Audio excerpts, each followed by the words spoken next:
A unified explanation. Why is having one factor explain two major mysteries so scientifically appealing? Simplicity is often the hallmark of truth in physics, and this is where Gupta's model shines against the standard Lambda-CDM model.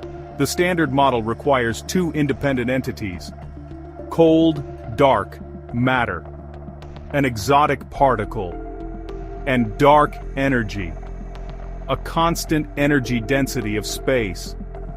They are treated as separate problems requiring separate solutions. Gupta's evolving constants framework unifies them. It posits that one principle, the gradual time evolution of a physical constant encapsulated by the alpha factor, produces both effects. On the grand scale, it's dark energy. On the galactic scale, it's dark matter.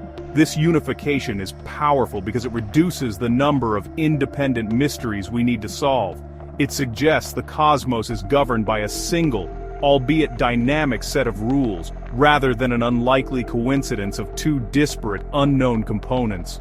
While previous attempts, like those based on Milgram's MOND, succeeded on galactic scales but failed on cosmic scales, Gupta's model is designed from the outset to operate coherently across all observed structures by treating the change as inherent to the expansion itself.